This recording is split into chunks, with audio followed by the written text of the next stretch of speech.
Hello दोस्तों, स्वागत है आपका हमारे यूट्यूब चैनल में। आशा करते हैं कि आप स्वस्थ होंगे, मस्त होंगे, ज़बरदस्त होंगे।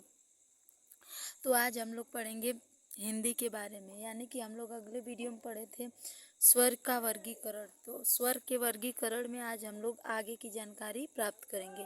तो इसको पढ़ने से पहले हम लोग 2 लाइन मोटिवेशनल लाइन को सुनेंगे, मोटिवेशनल चीज़ को सुनेंगे। खुद को मत बदल किसी को दिखाने के लिए, खुद को मत बदल किसी को दिखाने के लिए, बल्कि खुद को बदल मंजिल को पाने के लिए। यानी कि किसी को दिखाने के लिए अपने आप को मत बदलिए, बल्कि अपने मंजिल को पाने के लिए रास्तों को बदलिए, न कि अपने मंजिल को बदलें। यानी कि रास्ता अनेक हो लेकिन विकल्प सिर्फ एक हो। तो चलिए बिना समय गवाए अपने टॉपिक पे चलते हैं। तो हम लोग आज पढ़ेंगे ओष्ठ के आधार पर स्वरों का वर्गीकरण, यानी कि ओष्ठ के आधार पर स्वर के कितने प्रकार होते हैं। तो ओष्ठ के आधार पर स्वर के 2 प्रकार होते हैं, एक होता है आवृत स्वर, एक होता है विवृत स्वर। आवृत स्वर किसे कहते हैं? तो ओठ गोलाकार अथवा वृत्तमुखी नहीं होते हैं, यानी कि आवृत मुखी स्वर कहलाता है कि वह स्वर जिसको उच्चारित करते समय ओठ गोलाकार स्थिति में नहीं होते हैं और वृत्तमुखी नहीं होते। यानी कि आवृतमुखी स्वर वह स्वर होता है जिसको उच्चारण करने में हमारा ओठ गोलाकार स्थिति में नहीं रहता है। जैसे अ, आ, छोटी, बड़ी, ए, यानी कि अ, आ, छोटी, बड़ी, ए, जहाँ भी दिखाई दे तो वो कौन सा स्वर हो जाएगा? आवृतमुखी स्वर, जिसको बोलने में ओठ गोलाकार स्थिति में न हो। आगे हम लोग पढ़ेंगे वृत्तमुखी, यानी कि ये पहला था, अब दूसरा प्रकार है वृत्तमुखी स्वर। तो वृत्तमुखी स्वर किसे कहते हैं? जिस स्वर के उच्चारण में ओठ गोलाकार स्थिति में हो और वृत्तमुखी हो, यानी कि ओठ गोलाकार स्थिति में आ जाए तो उसे वृत्तमुखी स्वर कहते हैं। जैसे उ, यानी छोटा उ, बड़ा उ, ओ, औ और आगत स्वर। तो ये कौन से स्वर होते हैं? वृत्तमुखी स्वर होते हैं, और इनको उच्चारित करने में ओठ हमारा गोलाकार हो जाता है। चलिए, तो अब हम लोग पढ़ेंगे आगे हम लोग पढ़ेंगे मुख खुलने के आधार पर स्वरों के प्रकार। मुख खुलने के आधार पर स्वर के प्रकार 4 होते हैं। आप लोगों ने कमेंट किया था कि मैम हमको साफ साफ दिखाई नहीं देता है वीडियो में, इसीलिए हम आपको डायग्राम के माध्यम से सिखाएंगे ताकि आपको आसानी से समझ में भी आ जाए और आपका कंसेप्ट भी क्लियर हो जाए और आपको कोई भी दिक्कत ना हो। और नोट्स भी आप लोग ऐसे ही बनाइएगा, शॉर्ट नोट्स, जैसे पढ़ा रहे हैं, जैसे समझा रहे हैं, बिल्कुल ऐसे ही आप लोग भी अपना नोट्स तैयार करिएगा ताकि आपको भी दिक्कत ना हो। चलिए, तो अब साफ साफ दिखाई दे रहा है ना, तो कमेंट करिएगा। अब हम लोग अगला देखेंगे मुख खुलने के आधार पे स्वरों के प्रकार। तो मुख खुलने के आधार पे स्वर के प्रकार 4 होते हैं। पहला होता है समृद्ध स्वर। समृद्ध स्वर किसे कहते हैं? जिस स्वर का उच्चारण करने में मुख बंद रहता है, जिस स्वर का उच्चारण करने में मुख बंद रहता है। सुई से भी इसको याद कर सकते हैं। सुई मतलब छोटी, बड़ी, उ, बड़ा उ, सुई, यानी कि उ, ई आ जा रहा है, तो सुई से आप लोग इसको याद कर सकते हैं। तो मुख बंद रहता है तो उसे समृद्ध स्वर कहते हैं। जिस स्वर का उच्चारण करने में मुख हमारा बंद रहता है तो उसे कौन सा स्वर कहते हैं? समृद्ध स्वर। फिर दूसरा है आपका अर्ध समृद्ध स्वर। अर्ध समृद्ध स्वर किसे कहते हैं? तो समृद्ध स्वरों की अपेक्षा थोड़ा सा मुख खुला रहता है। समृद्ध स्वरों की अपेक्षा थोड़ा सा मुख हमारा क्या रहता है? खुला रहता है। तो इसे कौन सा स्वर कहते हैं? अर्ध समृद्ध स्वर कहते हैं। अर्ध समृद्ध स्वर को कैसे याद करेंगे? ओए, यानी कि ए और ओ, ए और ओ जहाँ दिखे तो इसे कहेंगे अर्ध समृद्ध स्वर। और समृद्ध स्वर किसे कहेंगे? जब मुख हमारा बंद रहेगा। जैसे सुई से आप याद कर सकते हैं ई, उ। और तीसरा है हमारा विवृत स्वर। विवृत स्वर किसे कहते हैं?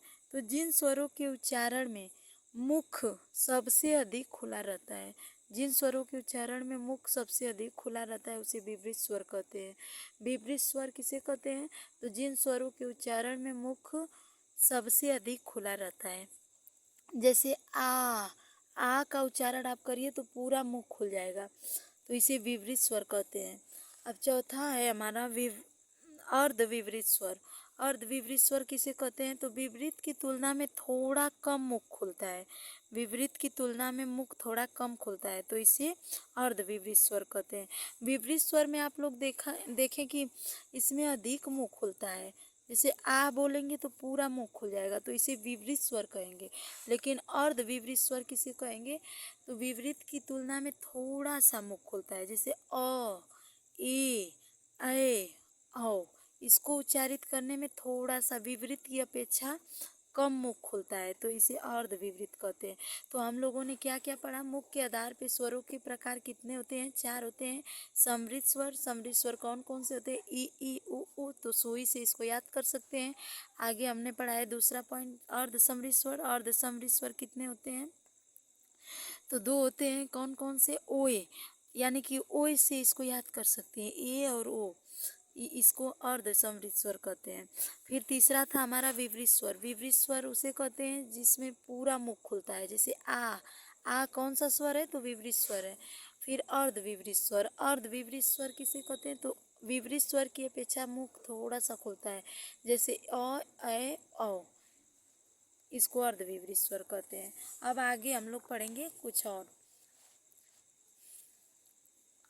अब इसके बाद आप लोग देखेंगे अर्ध स्वर किसे कहते हैं? तो य और व को क्या कहते हैं? अर्ध स्वर कहते हैं। पेपर में आपसे पूछ दिया कि अर्ध स्वर इनमें से कौन है, तो ऑप्शन में अगर य और व दिख गया तो उसी को ट्रिक मार दीजिएगा, क्योंकि अर्ध स्वर कितने होते हैं? 2 होते हैं, य और व। कंठ स्वर कौन से होते हैं? यानी कंठ से किसको उच्चारित किया जाता है? अ और आ को किससे बोला जाता है? तो कंठ से बोला जाता है। फिर ई और बड़ी, छोटी बड़ी को किससे उच्चारित किया जाता है? तो तालव्य से, यानी तालु से किसको बोला जाता है? ई को। और मूर्धा से किसे बोला जाता है? तो री को। ऋषि र को किससे बोला जाता है? तो मूर्धा से, यानी कि मूर्धन्य स्वर के नाम से इसको जानते हैं। उ यानी कि छोटा ऊ बड़ा ऊ, छोटा ऊ बड़ा ऊ को किससे बोलते हैं? तो ओष्ठ से, ओठ के द्वारा हम लोग उ को उच्चारित करते हैं, यानी कि ओष्ठ के द्वारा उ को बोलते हैं। फिर कंठोष्ठ। कंठोष्ठ कैसे? जैसे कि ओष्ठ उ हो गया, और जो है कंठ से बोला जाता है, और उ किससे बोला जाता है? ओ से, ओष्ठ से। तो कंठ प्लस ओष्ठ मिला के हो जाएगा कंठोष्ठी स्वर। तो ओ हमारा कौन सा स्वर है? कंठोष्ठी स्वर। और अ, यानी कि अ कंठ होता है, कंठ से उच्चारित होता है, लेकिन ओ किससे उच्चारित होता है? ओष्ठ से। तो इसको भी हम लोग क्या, उ हमारा, जैसे कि अ हमारा कंठ से बोला जाता है, और फिर हम लोग ओ को किससे बोलते हैं? ओ को हम लोग ओष्ठ से बोलते हैं। तो अ ओ, यानी कि ओ ए, ओ और औ हमारा, सॉरी, कंठोष्ठ से कौन सा स्वर बोला जाता है? तो ओ और औ।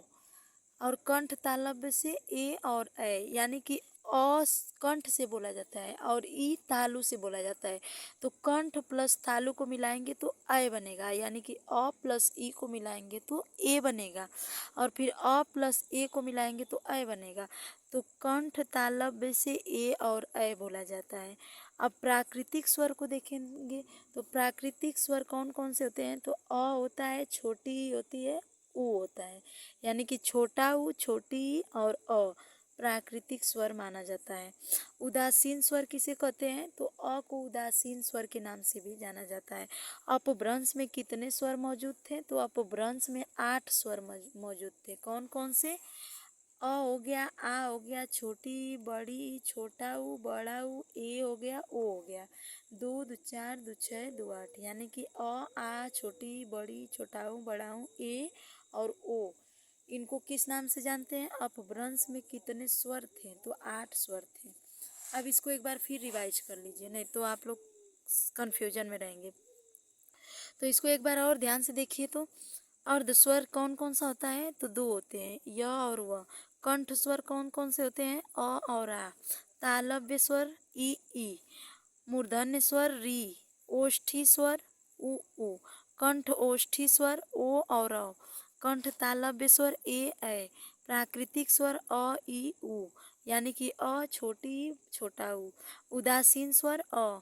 अब ब्रंश में कुल कितने स्वर मौजूद थे? तो 8 थे। कौन कौन सा? अ, आ, छोटी, बड़ी, छोटाऊ, बड़ाऊ, ए, ओ। तो आज के लिए हम लोग इतना ही पढ़ेंगे। देखिए आप लोग ज़्यादा छापने के चक्कर में मत पड़िए, ज़्यादा से ज़्यादा हमारे वीडियो को सुनिए, फिर उसके बाद आराम से इत्मीनान से बैठकर अच्छे से नोट्स बनाइए। और आपके लिए हम बड़ा बड़ा लिख रहे हैं इसीलिए कि आपको साफ साफ दिखाई दे। कोशिश करेंगे कि आपको इससे भी अच्छा बेहतर लिख के दिखाएं और अच्छे से पीडीएफ भी आपको देंगे। आप टेंशन ना लें। और कोई भी दिक्कत हो, कोई भी गलती हो, कोई भी परेशानी हो, कोई भी हमसे त्रुटि हुई हो, तो आप लोग कमेंट करें ताकि हम कमेंट को देखें और सुधार कर सकें।